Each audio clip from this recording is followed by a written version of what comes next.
Hello everyone, and welcome back to the channel. Today, we're diving into a story that's got everything: international intrigue, academic prestige, last-minute drama, and accusations of deliberate sabotage. We're talking about the highly anticipated debate at the Oxford Union that was supposed to tackle the motion.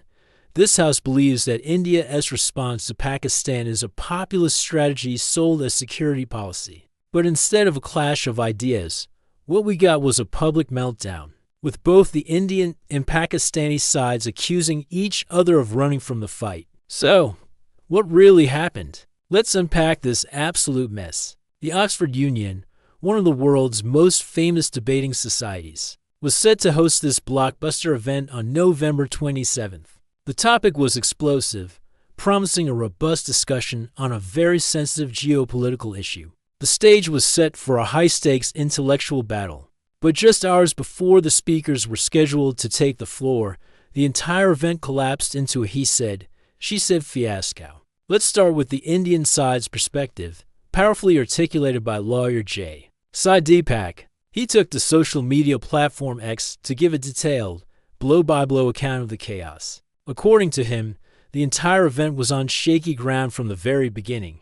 He pointed out what he saw as a significant conflict of interest within the Oxford Union's leadership. He specifically named the president, Musa Haraj, alleging he is the son of Pakistan's Minister of Defense Production and the treasurer, Razan Azhar. For Deepak, having Pakistani nationals in these key organizational roles for a debate centered on India-Pakistan relations was a major red flag. The troubles didn't stop there. The original lineup for the Indian side was formidable, featuring former Indian Army Chief General M. Naravane and the well-known politician and economist Dr. Subramanian Swamy. However, just 2 days before the debate, both had to pull out due to what were described as unavoidable commitments. This left the Indian team scrambling to find replacements on extremely short notice. Sai Deepak, who was already prepared to argue India's case, stepped up. He worked quickly to assemble a new team from within the UK, bringing on board Manu Kajaria and Pundit Satish K. Sharma. Despite the last-minute changes, the Indian side was ready and prepared to travel to Oxford for the debate. They were all set to go. And then, the final collapse. Deepak says that at 3:13 p.m. on the day of the debate, he received a phone call. The message was that the Pakistani delegation, which included prominent figures like former Foreign Minister Hainar Rabbani Kar and Defense Minister Khawai Mohammad Asif, had not yet landed in London. Based on this information, the Indian team, understandably, decided to abandon their journey to Oxford. Why travel all that way if the opposing side wasn't even in the country? But this is where the story takes a truly bizarre turn.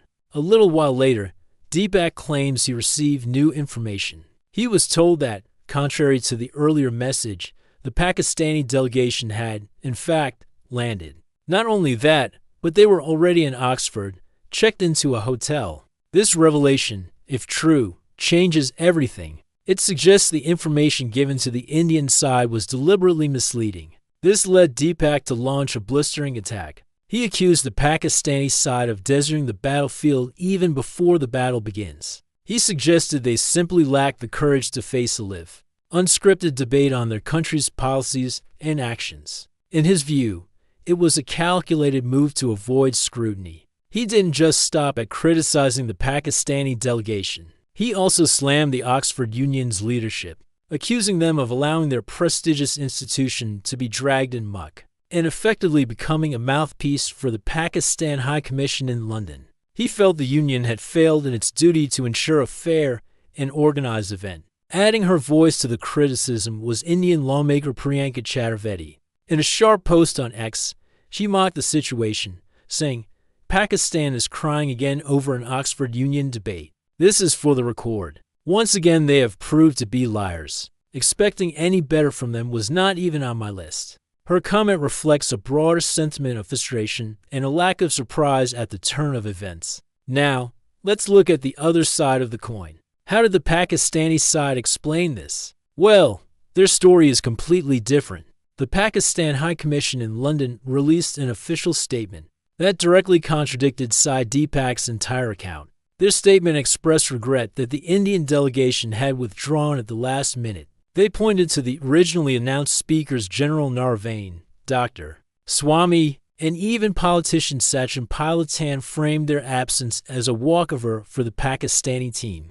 From their perspective, India was the one that backed out. The High Commission's statement suggested that the Indian side lacked the confidence to defend its security policies in what they called a neutral and intellectually rigorous debate. They portrayed it as India being unwilling to face tough questions on an international stage, effectively handing Pakistan a victory by default. So, while the Indian side claims they were misled into not showing up, the Pakistani side claims the Indians simply chose not to come. This leaves us with two completely irreconcilable narratives. On one hand, we have Sai Deepak's detailed timeline alleging a deliberate Pakistani gambit to sabotage the debate, aided by a compromised Oxford Union leadership.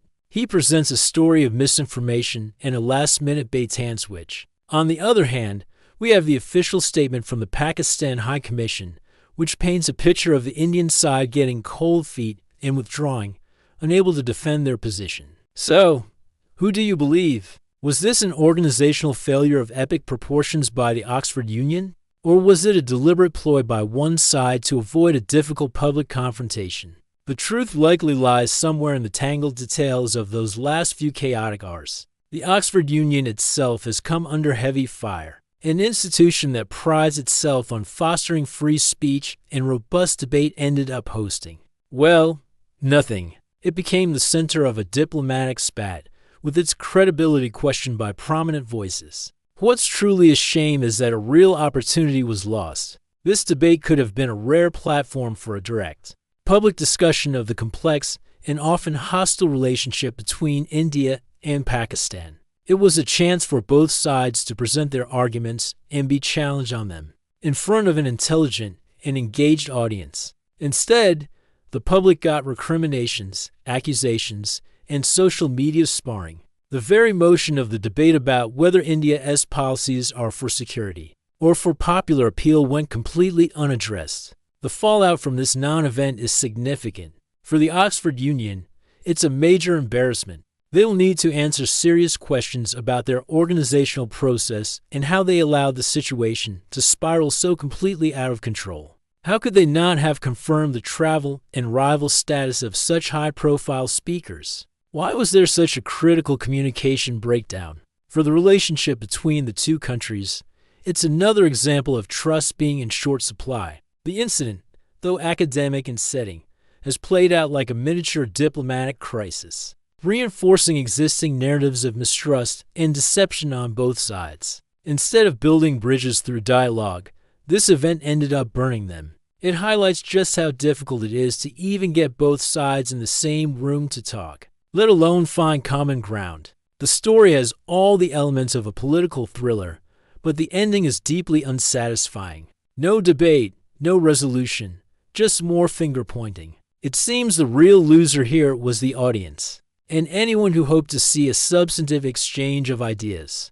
The intellectual battlefield at Oxford remained empty, and the war of words simply moved online, where it continues to rage. What do you think happened here? Was it a clever ploy, a colossal screw-up, or something else entirely? Let me know your theories in the comments below. It's a fascinating and frustrating story, and I'm keen to hear your take on it. Thanks for watching, and if you found this breakdown interesting, please give this video a like and subscribe for more deep dives into complex current events. See you next time.